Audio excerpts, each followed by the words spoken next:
या देवी सर्वभूतेषु मां शैलपुत्रीरूपेण संस्थिता। नमस्तस्यै नमस्तस्यै नमस्तस्यै नमो नमः। ओम ध्रुम दुर्गाय नमः। आप सभी को चैत्र नवरात्रि के प्रथम दिवस की हार्दिक शुभकामनाएं। माँ शैलपुत्री की कृपा सदैव आप और आपके समस्त परिवार पर बनी रहे। आज से चैत्र नवरात्रि का प्रारंभ हो चुका है और माँ दुर्गा हम सभी के घरों में विराज गई हैं, जिससे घर का वातावरण एकदम पवित्र और पावन लग रहा है। और यह समय है आध्यात्मिक उन्नति का, माँ दुर्गा की आराधना करने का। तो आज नवरात्रि का पहला दिन है। माँ शैलपुत्री की पूजा करेंगे और दुर्गा सप्तशती के पहले अध्याय का पाठ करके कवच, अर्गला, तिलक, इसके बाद दुर्गा सप्तशती का पहला अध्याय। और हाँ, इसी क्रम से प्रतिदिन आपको यह पाठ सुनना है। जैसे कि कवच, अर्गला, तिलक पढ़ेंगे, उसके बाद में अध्याय पढ़ेंगे। तो अगर आप स्वयं से पढ़ते हैं तो भी नियम यही होता है, और अगर आप पाठ स्वयं ही से नहीं कर पा रहे हैं तो ऐसे में आपको परेशान नहीं होना है। कवच, अर्गला, तिलक प्रतिदिन के अध्याय में शामिल होगा। हम उसी नियम से इस पाठ के शरण भी करेंगे। इस प्रकार से हम पाठ करते हैं। तो बस आप लोगों से प्रार्थना है, सिर्फ इतनी है कि आप प्रतिदिन इस पाठ को सुना जरूर कीजिए। तो अब पूरे भक्ति भाव से के साथ माँ दुर्गा का ध्यान करते हुए दुर्गा कवच के पाठ का प्रारंभ करते हैं। सबसे पहले विनियोग है ओम नमः चंडिकाय। माँ दुर्गा के चंडी रूप को हमारा नमन है। यह भगवान ब्रह्मा जी के द्वारा लिखा गया चंडी कवच है, जिसमें कुल 56 छंद है। चामुंडा देवता, दिगम देवता, जगदम्बा माता इत्यादि का ध्यान करके हम इस दुर्गा सप्तशती के पाठ का प्रारंभ कर रहे हैं। मार्कंडेय जी पितामह ब्रह्मा जी से कह रहे हैं कि हे भगवान ब्रह्मा, जो इस विश्व को गोपनीय है, वह रहस्यपूर्ण है तथा जो सभी की रक्षा करता है और हमें अधर्म से बचाता है, साथ ही जिसे आपने अभी तक किसी को दिखाया भी नहीं है, ऐसा कोई साधन या उपाय मुझे बताइए। मार्कंडेय जी इस प्रश्न पर भगवान ब्रह्मा कहते हैं कि उस साधन का नाम तो देवी कवच ही है, जो विश्व में अत्यधिक गोपनीय है। वह देवी कवच सभी का कल्याण करने वाला, पवित्रता और पुण्य देने वाला है। आपको इसी का ही जाप करना चाहिए, इससे ही आपको उद्धार होगा। माँ दुर्गा की 9 मूर्तियाँ हैं। माँ दुर्गा का प्रथम स्वरूप है माँ शैलपुत्री, दूसरा स्वरूप है माँ ब्रह्मचारिणी, माँ का तीसरा स्वरूप है माँ चंद्रघंटा और चौथा स्वरूप है माँ कुसमांडा। उनका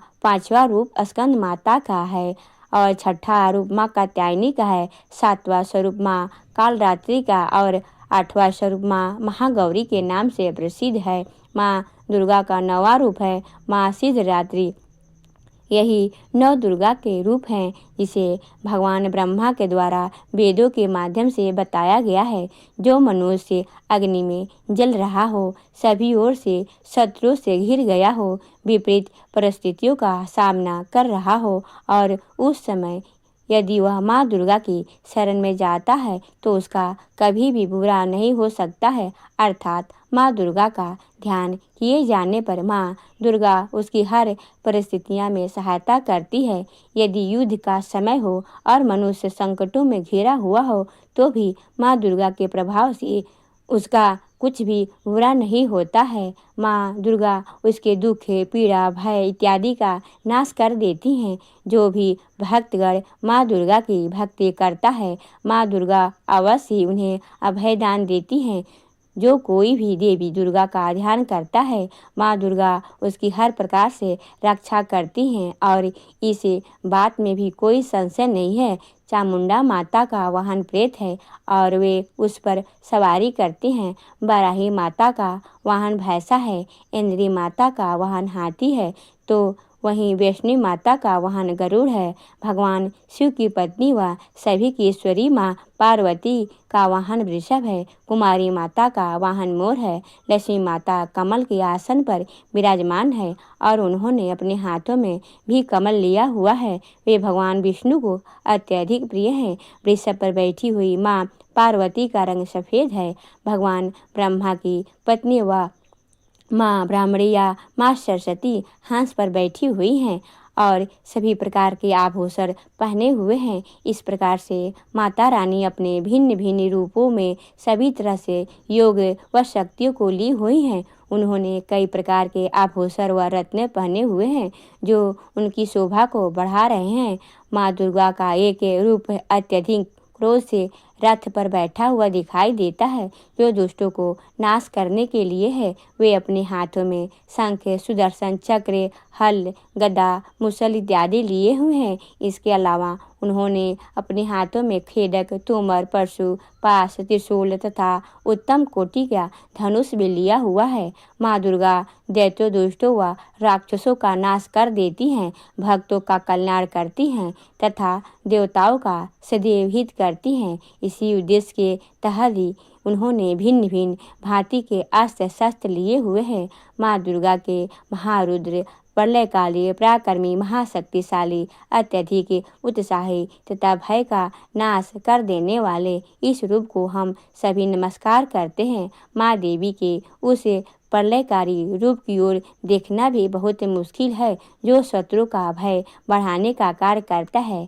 पूर्व दिशा में इंद्र देवी मेरी रक्षा कीजिए, आग्नेय दिशा में अग्नि देवी मेरी रक्षा कीजिए, दक्षिण दिशा में वाराही माता, नेत्रकोण में खड्गधारिणी माँ, पश्चिम दिशा में बारुणी देवी और वायव्य कोण में मृगवाहिनी देवी मेरी रक्षा कीजिए, उत्तरी दिशा में माँ कुमारी, ईशान कोण में शूलधारिणी, आकाश से अर्थात ऊपर से माँ ब्राह्मणी तथा नीचे अर्थात पाताल लोक से माँ वैष्णवी मेरी रक्षा कीजिए।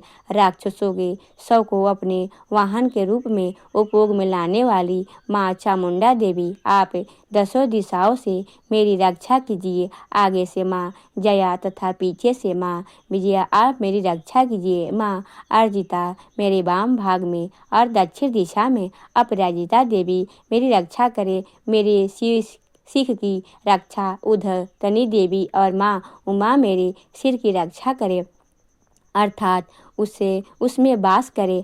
आप मेरे ललाट की मालाधारी के रूप में और भौं की यशस्विनी के रूप में संरक्षण करें। भौं के बीच में त्रिनेत्र के रूप में और नाक की यम घंटा के रूप में रक्षा करें। दोनों आँखों के बीच में शंख माता के रूप में और कानों की द्वार वासनी के रूप में रक्षा करें। मेरे कपाल की कालिका के रूप में और कानों के मूल की शंकरी देवी रक्षा करे। नासिका की सुगंधा देवी और होठ की ऊपरी भाग की चर्चिका देवी रक्षा करे।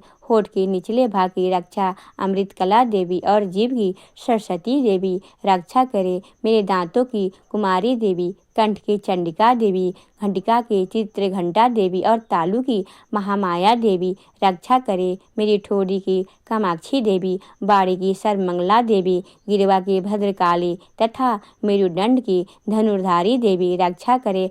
बाहरी कंठ की नीलगिरवा देवी, कंठ नलिका की नलकुबेरी, कंधों की खड्गवड़ी देवी और भुजाओं की वज्रधारिणी देवी रक्षा करे। दोनों हाथों की दंडनी देवी, अंगुलों की जगदम्बा माता, नाखूनों की शूलेश्वरी देवी और पेट की कुलेश्वरी देवी रक्षा करे। स्तनों की महादेवी, मन की शोक विनाशिनी देवी, हृदय की ललिता देवी और उदर की शूलधारिणी देवी रक्षा करे। नाभि की कामनी देवी, गुहा की गुहेश्वरी देवी, लिंग की पुतना व कामिका देवी तथा गुदा की महेशवासिनी देवी रक्षा करे। कट भाग की भगवती देवी, घुटनों की विंध्यवासिनी देवी, जांघों की महाबला देवी रक्षा करे और सभी कामनाओं को पूर्ण करे। मेरी घुटनों की नारसिंगी देवी, पैरों के आगे भाग की तेजस्विनी देवी, पैरों की अंगुलियों की श्री देवी और पैरों के तले की तलवासिनी देवी रक्षा करे। पैरों की नाखूनों की तिष्ठा कराली देवी, केशों की उदेश्वरी देवी, रोम छिद्रों की कुबेरी देवी तथा त्वचा की बागेश्वरी देवी रक्षा करे। माँ पार्वती देवी मेरे रक्त, मांस, हड्डियों इत्यादि की रक्षा करे। आंतों की कालरात्रि देवी और पित्त की मृगुटेश्वरी देवी रक्षा करे। पद्म कोशों की माँ पद्मावती देवी, कफ की चूड़ामणि देवी, नाखूनों की धार की ज्वालामुखी देवी और शरीर की संधियों की अबदा देवी रक्षा करे। मेरे वीर की माँ ब्राह्मणी देवी, छाया की छत्तेश्वरी देवी तथा धर्मधारिणी देवी मेरे अहंकार व मन और बुद्धि की रक्षा करे। हे माँ दुर्गा, आप मेरे प्राणों प्यान उदान की समान रूप से रक्षा करे। बजहत्ता देवी मेरे प्राणों की रक्षा करे और मेरा कल्याण करे। आप मेरी सभी इंद्रियों, रस, रूप, गंध, शब्द व स्पर्श में बसती हैं। हे नारायणी देवी, आप मेरे सत्गुण, रजगुण व तमोगुण की रक्षा करें। मेरे आयु की बाराही देवी वैष्णो देवी, धर्म व यश कीर्ति की लक्ष्मी देवी तथा धन व विद्या के चक्रवर्ती देवी रक्षा करे। इंदिरा देवी मेरे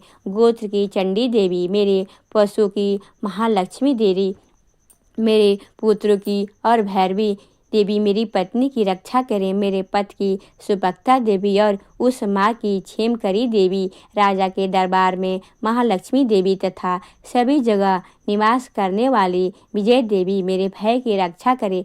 हे माँ दुर्गा, जो भी स्थान या अंग इस देवी कवच में रह गया है और वह अभी भी रक्षा करने योग्य है, तो आप उसकी भी रक्षा कीजिए। आप मेरे पापों का नाश करके मेरा उद्धार कीजिए। माँ दुर्गा की आज्ञा के बिना कोई भी व्यक्ति इस विश्व में एक कदम भी आगे नहीं बढ़ सकता है। हम यदि कहीं जा रहे हैं तो हमें अवश्य ही इस देवी कवच का पाठ करना चाहिए और उसके बाद ही प्रस्थान करना चाहिए। इस दुर्गा रक्षा कवच के पाठ से हमें हर जगह लाभ व सफलता मिलती है और हमारे सभी काम बन जाते हैं। हम जब भी माँ दुर्गा का ध्यान करते हैं वैसे ही हमारे सभी काम बनते चले जाते हैं। उस व्यक्ति को इस पृथ्वी पर बिना किसी तुलना के परम यश और वैभव प्राप्त होता है। जो भी भक्तगण इस देवी रक्षा कवच का पाठ करता है उसका भय समाप्त हो जाता है, युद्ध में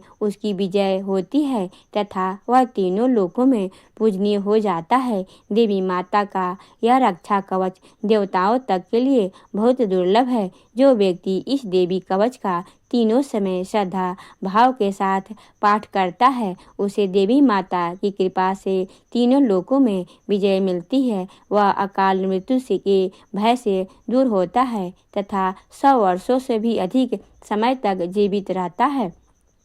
इसी दुर्गा कवच के पाठ से व्यक्ति के शरीर में होने वाले हर तरह के रोग समाप्त हो जाते हैं। उसके शरीर में बनने वाला विष भी समाप्त हो जाता है तथा कोई उसका कुछ भी बिगाड़ नहीं सकता है। जो भी मनुष्य इस दुर्गा रक्षा कवच को अपने हृदय में धारण करता है उस पर इस पृथ्वी पर होने वाले सभी तरह के अभिचारक मंत्र तंत्र का प्रभाव समाप्त हो जाता है। सभी तरह की डाकनी शाकनी अंतरिक्ष में रहने वाले अति शक्तिशाली भयंकर डाकनी भूत पिशाच यक्ष गंधर्व राक्षस ब्रह्म राक्षस बेताल कुष्मांड भैरव इत्यादि सभी तरह की नकारात्मक शक्तियों के प्रभाव इस दुर्गा कवच के माध्यम से समाप्त हो जाते हैं। इसे रक्षा कवच का पाठ करने वाला व्यक्ति राजा से सम्मान प्राप्त करता है और उसकी सुख संपत्ति में वृद्धि होती है। जो भी व्यक्ति इस देवी कवच का पाठ करता है उसका हर जगह यश बढ़ता ही जाता है और जो भी इस कवच का 7 बार जाप करता है उसका वंश इस पृथ्वी के अंत तक रहता है। इसके पश्चात जब उसकी मृत्यु हो जाती है तब वह माँ दुर्गा की आशीर्वाद से परम स्थान को प्राप्त करता है। जो देवताओं को भी अत्यंत दुर्लभ है उसे महामाया का प्रसाद मिलता है और उसकी मुक्ति हो जाती है। वह माँ दुर्गा के आशीर्वाद से सुंदर रूप को धारण करता है और भगवान शिव के समान आनंद प्राप्त करता है। श्री देवी दुर्गा कवच संपूर्ण हुआ और अब पूरे भक्ति भाव से माँ दुर्गा का ध्यान करके अगला स्तोत्र का पाठ करेंगे। ओम नमः चंडिकाएँ माँ चंडिका देवी को नमस्कार है। मार्कंडेय जी ऋषि कहते हैं, जयंती अर्थात सबसे उत्कृष्ट एवं विजयशालिनी, मंगला अर्थात अपने भक्तों के जन्म मरण आदि संसार बंधन को दूर करने वाली, मोक्षदायिनी मंगलदायक देवी काली अर्थात प्रलय काल में संपूर्ण सृष्टि को अपना ग्रास बना देने वाली देवी भद्रकाली अर्थात अपने भक्तों के लिए ही भद्र अथवा मंगल स्वीकार करने वाली, कपालिनी अर्थात हाथ में कपाल तथा गले में मुंडमाला धारण करने वाली, दुर्गा अर्थात कर्म एवं उपासना स्वरूप दुसाध्याय साधन से प्राप्त होने वाली, क्षमा अर्थात अत्यंत करुणामय स्वभाव के होने के कारण अपने भक्तों के सारे अपराध क्षमा करने वाली, शिवा अर्थात सबका कल्याण करने वाली, धात्री अर्थात संपूर्ण प्रपंच को धारण करने वाली, स्वाहा अर्थात स्वाहा रूप में यज्ञ भाव ग्रहण करने देवताओं का पोषण करने वाली, और स्वधा अर्थात स्वधा रूप से श्राद्ध और तर्पण को स्वीकार करके पितरों का पोषण करने वाली इन नामों से प्रसिद्ध है। हे जगदम्बे, तुम्हें मेरा नमस्कार है। देवी चामुंडे तुम्हारी जय हो। संपूर्ण प्राणियों की पीड़ा हरने वाली देवी तुम्हारी जय हो। सबके व्याप्त रहने वाली देवी तुम्हारी जय हो। हे कालरात्रि, तुम्हें नमस्कार है। मधु और कैटभ को मारने वाली तथा ब्रह्मा जी को वरदान देने वाली देवी तुम्हें नमस्कार है। तुम मुझे रूप दो, यश दो, जय हो, यश दो और काम मोह आदि शत्रु का नाश करके महिषासुर का नाश करने वाली तथा भक्तों को सुख देने वाली हे देवी तुम्हें नमस्कार है।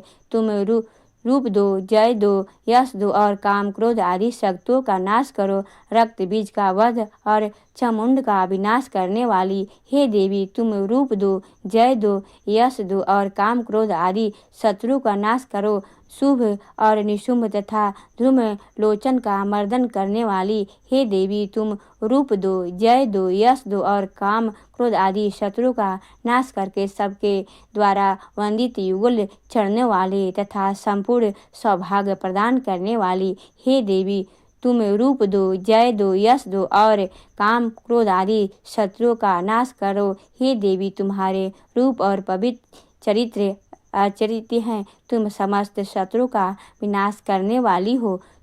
तुम रूप दो, जय दो, यश दो और काम क्रोध आदि शत्रु का नाश करो, पापों को दूर करने वाली हे चंडिके, जो भक्ति पूर्वक तुम्हारे चरणों में सर्वदा मस्तक झुकाते हैं उन्हें रूप दो, जय दो, यश दो और उनके काम क्रोध आदि शत्रुओं का नाश करो, रोगों का नाश करने वाली हे चंडिके, जो भक्ति पूर्वक तुम्हारी स्तुति करते हैं उन्हें रूप दो, जय दो, यश दो और उन्हें काम क्रोध आदि शत्रुओं का नाश करो।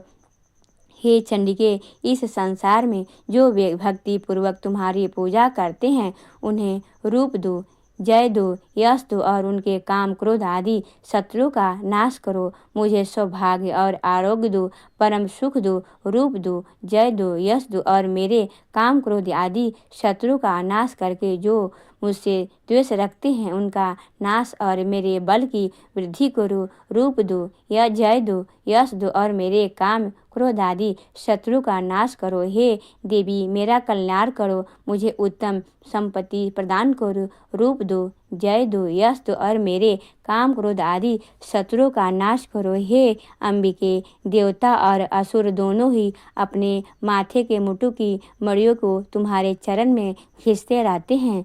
तुम रूप दो, जय दो, यश दो और काम क्रोध आदि शत्रु का नाश करो। तुम अपने भक्तों जनों को विद्वान, यशस्वी और लक्ष्मीवान बनाओ तथा रूप दो, जय दो, यश दो और उनके काम क्रोध आदि शत्रुओं का नाश करो। प्रचंड देवताओं का दर्प का दलन करने वाली है चंडिके, मुझे शरणागत को रूप दो, जय दो, यश दो और मेरे काम क्रोध आदि शत्रु का नाश करो। चतुर्मुख ब्रह्मा जी के द्वारा प्रशंसित चार भुजाधारिणी हे परमेश्वरी, तुम रूप दो, जय दो, यश दो और काम क्रोध आदि शत्रु का नाश करो। हे देवी अंबिके, भगवान शिव नित्य निरंतर भक्ति पूर्वक तुम्हारी स्तुति करते हैं। रूप दो, जय दो, यश दो और काम क्रोध आदि शत्रुओं का नाश करो। हिमालय कन्या पार्वती के पति महादेव जी द्वारा प्रशंसित होने वाली हे परमेश्वरी, रूप दो, जय दो, यश दो और काम क्रोध आदि शत्रु का नाश करो।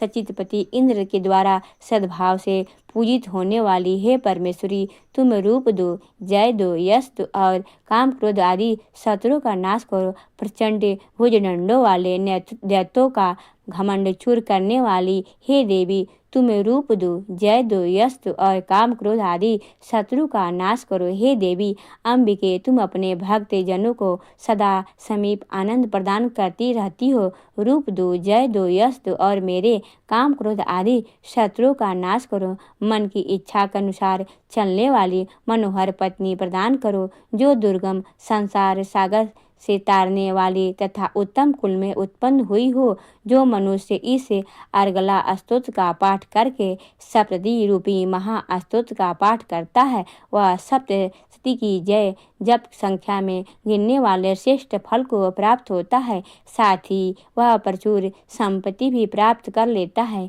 अर्गला स्तोत्र संपूर्ण हुआ। कीलक स्तोत्र। ओम नमः चंडिकाय। मार्कंडेय ऋषि कहते हैं, चंडिका देवी को नमस्कार है, विशुद्ध ज्ञान की जिनका शरीर है, तीनों वेद ही इनके तीनों रूप नेत्र हैं और जो कल्याण प्राप्ति हेतु है तथा अपने मस्तक पर अर्धचंद्र का मुकुट धारण करते हैं, उन भगवान शिव को नमस्कार है। मंत्रों का जो अभिकीलक है, अर्थात मंत्रों का सिद्ध में विधि उपस्थित करने वाले साप रूपी किलक का जो निवारण करने वाला है, उस सप्तशती स्तोत्र को संपूर्ण रूप से जानना चाहिए और जानकर उनकी उपासना करना चाहिए। यद्यपि सप्तशती के अतिरिक्त अन्य मंत्रों के जप भी जो भी निरंतर लगा रहता है, वह भी कल्याण का भागी होता है। उसके भी उच्चाटन आदि कर्म सिद्ध होते हैं तथा उसे भी समस्त दुर्लभ वस्तु की प्राप्ति हो जाती है। तथापि जो अन्य मंत्रों का जाप न करके केवल इस सप्तशती नामक स्तोत्र से ही देवी की स्तुति करते हैं, उन्हें स्तुति मात्र से ही सच्चिदानंद स्वरूपिणी देवी सिद्ध हो जाती हैं। उनके अपने कार्य की सिद्धि के लिए मंत्र, औषधि तथा अन्य किसी साधन के उपयोग की आवश्यकता नहीं रहती है। बिना जप के ही उनके उच्चाटन आदि समस्त अभिचारी कर्म सिद्ध हो जाते हैं। इतना ही नहीं, उनकी संपूर्ण अभीष्ट वस्तुएं भी सिद्ध हो जाती हैं। लोगों के मन में यह शंका थी कि जब केवल सप्तशती की उपासना से अथवा सप्तशती को छोड़कर अन्य मंत्रों की उपासना से भी समान रूप से सब कार्य सिद्ध होते हैं, तब इनमें श्रेष्ठ कौन सा साधन है। लोगों की इस शंका को सामने रखकर भगवान शंकर ने अपने पास आए हुए जिज्ञासुओं को समझाया कि यह सप्तशती नामक संपूर्ण स्तोत्र की सर्वश्रेष्ठ एवं कल्याणमय है। तदंतर भगवती चंडिका के सप्तशती नामक स्तोत्र को महादेव जी ने गुप्त रख दिया। सप्तशती के पाठ से जो पुण्य प्राप्त होता है, उसकी कभी समाप्ति नहीं होती, परंतु अन्य मंत्रों के जप से उत्पन्न पुण्य की समाप्ति हो जाती है। अतः भगवान शिव ने अन्य मंत्रों की उपेक्षा के जो सप्तशती की है श्रेष्ठा ही निर्णय किया, उसे यथार्थी जानना चाहिए। अन्य मंत्रों का जाप करने वाला पुरुष भी यदि सप्तशती के स्तोत्र और जप का अनुष्ठान कर ले, तो वह भी पूर्ण रूप से कल्याण का भागी होता है। इसमें तनिक भी संदेह नहीं है। जो साधक कृष्ण पक्ष की चतुर्दशी अथवा अष्टमी को एकाग्रचित्त होकर भगवती की सेवा में अपना सर्वस्व समर्पित कर देता है और फिर उसे प्रसाद रूप में ग्रहण करता है, उसी पर भगवती प्रसन्न होती है, अन्यथा उसकी प्रसन्नता नहीं प्राप्त होती है। इस प्रकार सिद्धि के प्रतिबंधक रूप में कील के द्वारा महादेव जी ने इस स्तोत्र को लिखित कर रखा है, जो पूर्वोक्त रीति के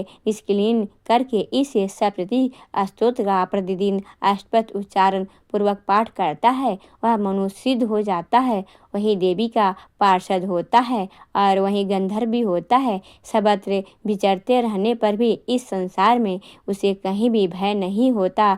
वह अमृत्यु के वश में नहीं पड़ता तथा देह त्यागने के बाद वह मोक्ष प्राप्त कर लेता है। अतः कीलन को जानकर उसका परिहार करके ही सप्तती का पाठ प्रारंभ करे। जो ऐसा नहीं करता उसका नाश हो जाता है। इसीलिए कीलक और निष्क्रियन का ज्ञान प्राप्त करने पर ही यह स्तोत्र निर्दोष होता है और विद्वान पुरुष इस निर्दोष स्तोत्र का ही पाठ प्रारंभ करके ही स्त्रियों में जो कुछ भी सौभाग्य आदि दृष्टिगोचर होता है वह सब देवी के प्रसाद रूप का ही फल है। अतः इस कल्याणमय स्तोत्र का सदा जाप करना चाहिए। इस स्तोत्र का मंद स्वर में पाठ करने पर स्वल्प फल की प्राप्ति होती है और उच्च स्वर में पाठ करने का पूर्ण फल की सिद्धि होती है। अतः उच्च स्वर में ही इसका पाठ प्रारंभ करना चाहिए। इनके प्रसाद से ऐश्वर्य, सौभाग्य, आरोग्य, संपत्ति, शत्रुनाश तथा परम मोक्ष की भी सिद्धि होती है। उस कल्याणमयी जगदम्मा की स्तुति मनुष्य क्यों नहीं करते। कीलक स्तोत्र संपूर्ण हुआ और अब माँ भगवती दुर्गा का अपने मन में ध्यान करते हुए प्रथम अध्याय का श्रवण करते हैं। इस अध्याय में मेधा ऋषि ने राजा सूरत और समाधि को भगवती की महिमा बताते हुए मधु कैटभ के वध का वर्णन किया है। ओम नमः चंडिकाय। मार्कंडेय जी बोले, सूर्य के पुत्र सर्वाणी जो 8वें मनु कहे जाते हैं उनकी उत्पत्ति की कथा विस्तार पूर्वक कहता हूँ, आप सब ध्यान पूर्वक सुने। सूर्य कुमार महाभाग सांवरी भगवती महामाया के अनुग्रह के जिसे प्रकार मनवंतर के स्वामी हुए वही प्रसंग सुनाता हूँ। पूर्व काल की बात है। स्वरोचित मनवंतर के सूरत नाम के एक राजा थे जो चैत्य वंश में उत्पन्न हुए थे। वे प्रजा का अपने और पुत्रों की भांति धर्म पूर्वक पालन करते थे। तो भी उस समय कोला विधंसी नाम के क्षत्रिय उनके शत्रु हो गए। राजा सूरत की दंड नीति बड़ी प्रबल थी। उनका शत्रु के साथ संग्राम हुआ। यद्यपि कोला विधंसी संख्या में कम थे तो भी राजा सूरत युद्ध में उनसे परास्त हो गए। तब वे युद्ध भूमि से अपने नगर को लौट आए और केवल अपने देश के राजा होकर रहने लगे। समूची पृथ्वी से उनका अधिकार जाता रहा, किंतु वहाँ भी उन प्रबल शत्रुओं ने उसे समान महाभागा राजा सूरत पर आक्रमण कर दिया। राजा का बल क्षीण होता जाता रहा। इसीलिए उनके दुष्ट बलवान और दुरात्मा मंत्रियों ने वहां उनकी राजा राजधानी से भी राजकीय सेना और खजाने को हथिया लिया। सूरत का प्रभुत्व नष्ट हो जा चुका था। इसीलिए वे शिकार खेलने के बहाने घोड़े पर सवार हो वहां से अकेले ही एक घने जंगल में चले गए। वहां उन्होंने विप्रवर मेधा मुनि का आश्रम देखा, जहां कितने ही हिंसक जीव अपनी स्वाभाविक हिंसावृत्ति को छोड़कर परम शांत भाव से रहते थे। मुनि के बहुत से शिष्य तथा वन की शोभा बढ़ा रहे थे।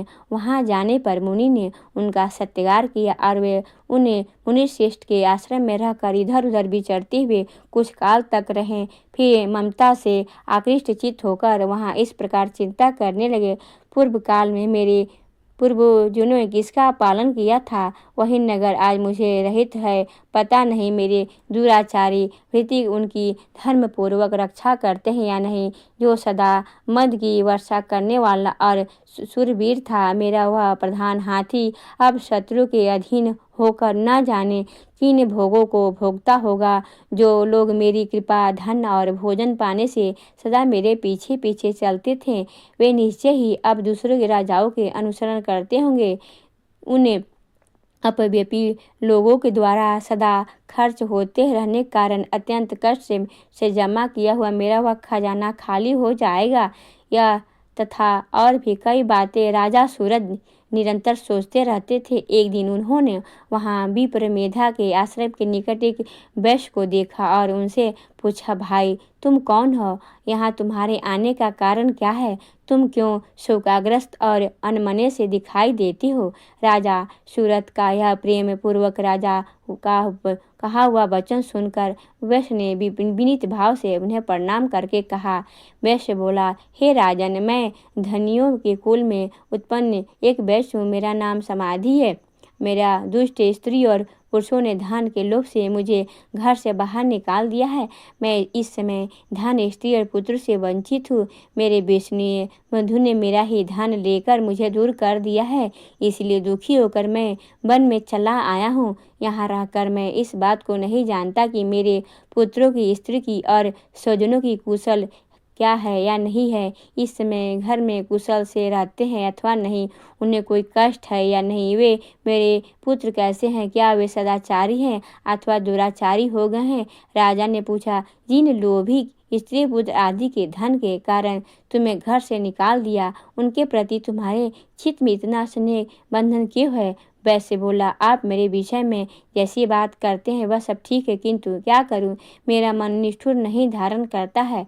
जिन्होंने धन के लोभ में पड़कर पिता के प्रति स्नेह, पति के प्रति प्रेम तथा आत्मीय जन के प्रति अनुराग को तिलांजलि दे मुझे घर से बाहर निकाल दिया है, उन्हीं के प्रति मेरे हृदय में इतना स्नेह है। हे महामते, गुणहीन बंधु के प्रति भी जो मेरा चित्त इस प्रकार से प्रेम में मगन हो रहा है, क्या यह क्या है, इस बात में मैं भी नहीं जान पाता। इसके लिए मैं तो लंबी सांसें ले रहा हूँ और मेरा हृदय अत्यधिक दुखित हो रहा है। उन लोगों के प्रेम का सर्वदा अभाव है, तो भी उनके प्रति जो मेरा मन निष्ठुर नहीं हो पाता, उसके लिए मैं क्या करूं। मार्कंडेय जी कहते हैं, इस ब्राह्मण तदंतर राजाओं में श्रेष्ठ सूरत और वह समाधि नामक बस दोनों साथ साथ मेधा मुनि की सेवा में उपस्थित हुई और उनके साथ यथायोग न्यायकुलन विनय पूर्वक बर्ताव करके बैठे। तत्पश्चात वैश्य और राजा ने कुछ वार्तालाप आरंभ किया।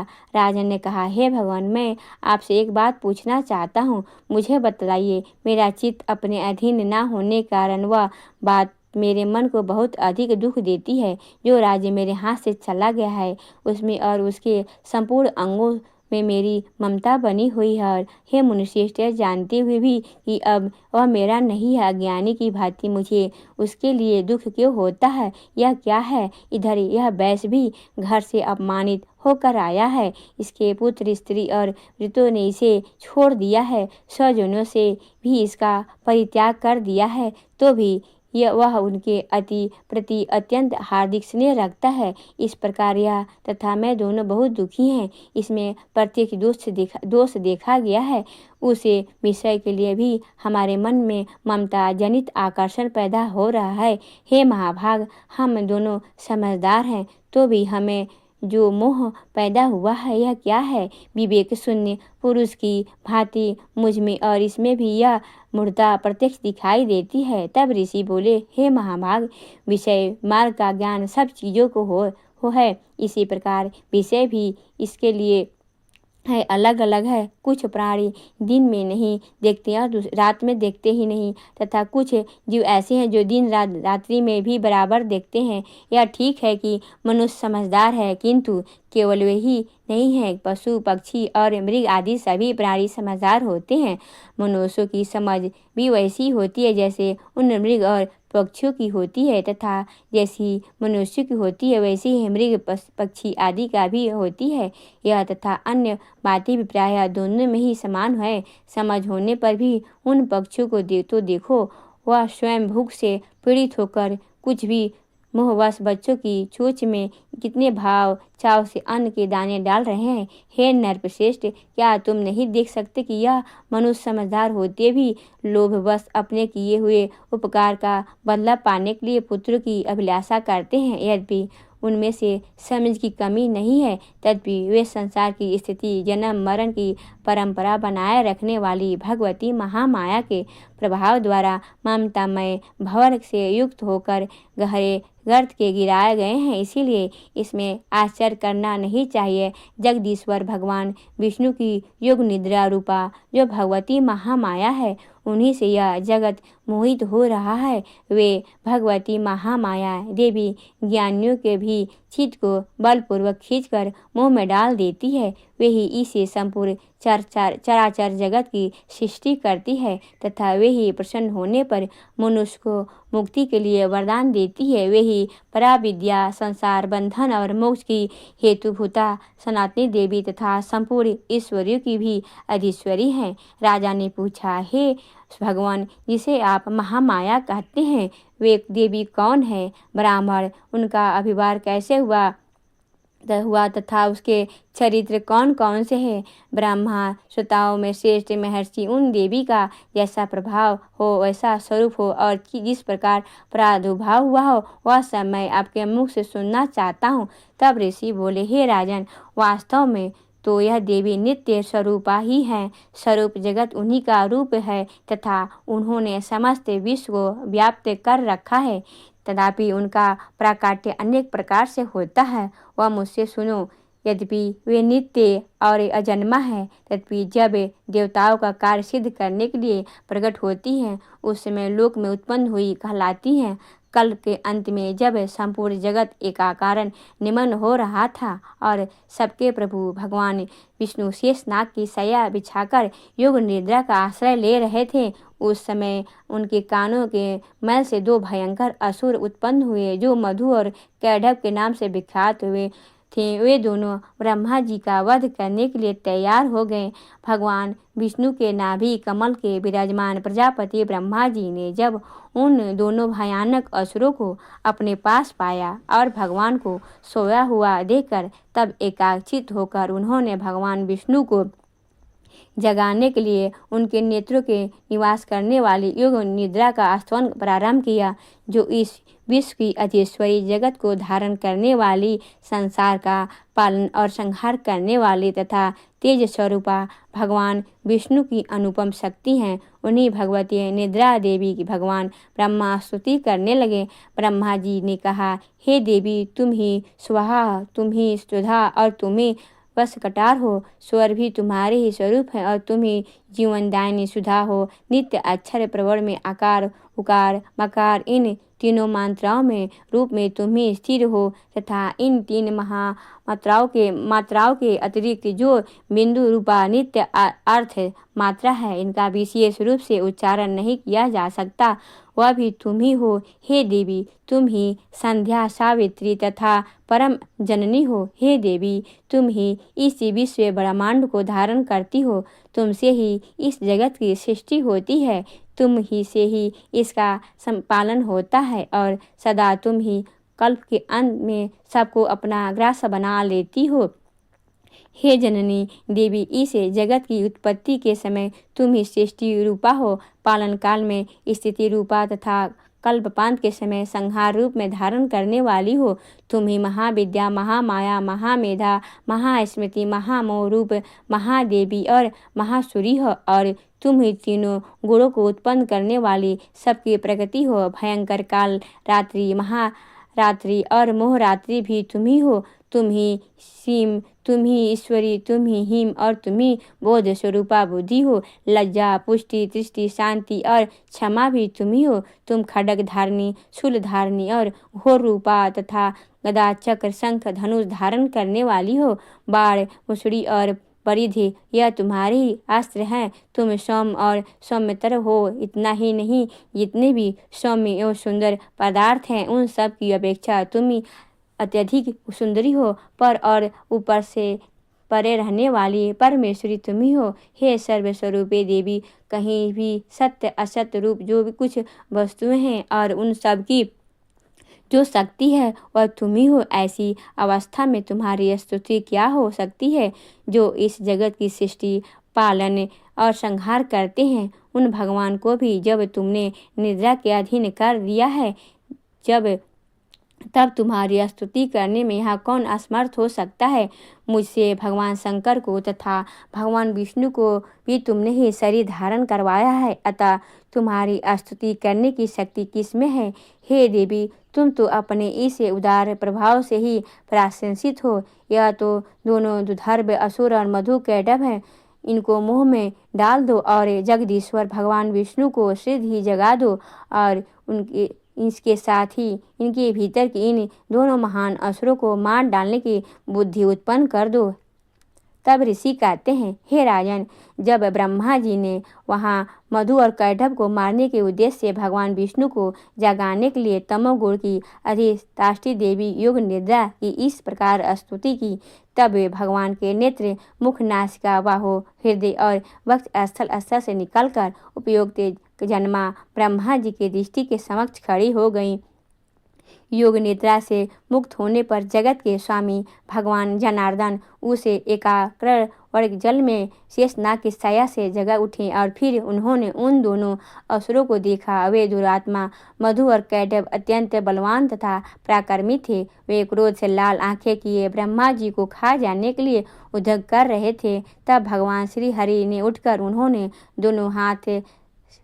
दोनों के साथ 5000 वर्षों तक केवल बाहु युद्ध किया।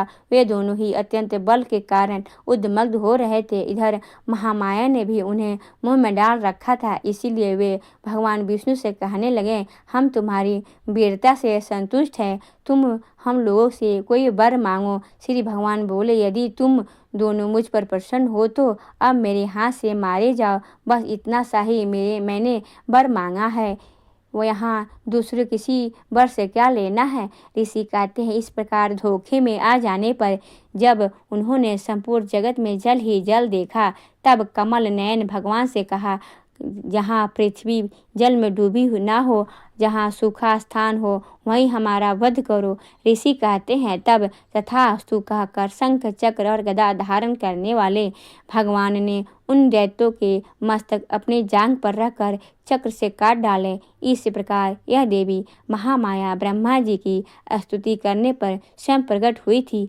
अब पुनः तुमसे उनके प्रभाव का वर्णन कहता हूँ, सुनो। इस प्रकार श्री मार्कंडी जी पुराण में सर्वाणिक मनवंतर की कथा के अंतर्गत देवी महात्म्य में मधु कैटव नामक पहला अध्याय पूर्ण हुआ और इसके आगे के अध्याय आप कल की सुनेंगे। और अब आप सुनेंगे माँ दुर्गा की आरती।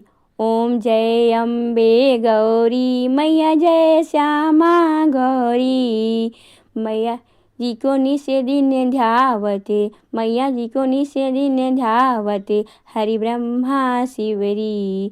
ओम जय अम्बे गौरी मांगे सिंदूरे विराजते, टीको मृद मध्य को, मैया टीको मृद मध्य को, उज्ज्वल से दो नैना चंद्र बदननी को। ओम जय अम्बे गौरी कनक समान कलेवर, रक्तांबर राजे, रक्त पुष्प गले माला कंठन पर साजे।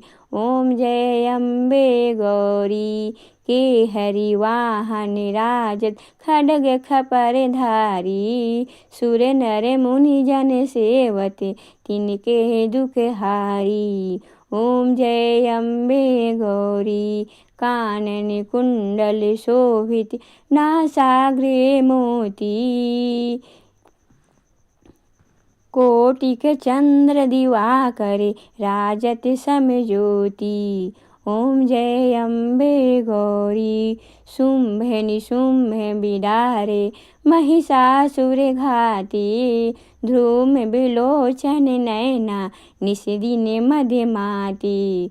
ओम जय अम्बे गौरी 64 योगिनी मंगल गावे, नित्य करत भैरू, बाजत ताल मृदंगा और बाजत डमरू। ओम जय अम्बे गौरी भुजाचार्यति शोभित, खड्ग खपर धारी, मन वांछित फल पावत, सेवत नर नारी।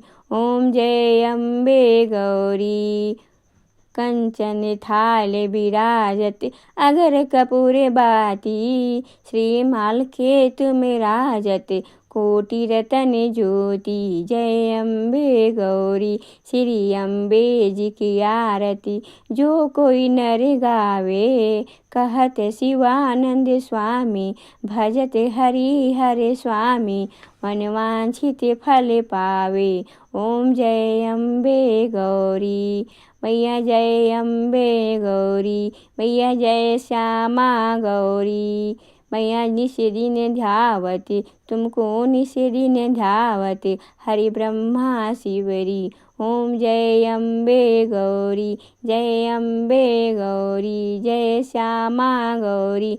माँ की आरती करने के बाद क्षमा प्रार्थना जरूर करना चाहिए। तो दोनों हाथ जोड़कर माँ से क्षमा प्रार्थना करते हैं। हे परमेश्वरी, मेरे द्वारा दिन रात बहुत से अपराध होते रहते हैं। मुझे अपना दास समझकर मेरे उन अपराधों को आप कृपा पूर्वक क्षमा करिए। हे परमेश्वरी, मैं आवाहन करना नहीं जानती, विसर्जन करना नहीं जानती तथा पूजा करने का ढंग भी नहीं जानती। हे माँ, मुझे क्षमा करिए। हे देवी सुरेश्वरी, मैंने जो मंत्रहीन अर्थात ना मंत्रों को जानता हूँ, ना क्रियाहीन अर्थात ना क्रियाओं को जानता हूँ और ना भक्ति पूर्वक अर्थात ना भक्ति से जानता हूँ, तो मैंने जो मंत्रहीन, क्रियाहीन और भक्तिहीन पूजन किया है, यह सब आपकी कृपा से पूरे हो। सैकड़ों अपराध करने के बाद भी जो आपके शरण में आके जगदम्बा कहकर पुकारता है, उसे वह गति प्राप्त होती है जो ब्रह्मा आदि देवताओं के लिए भी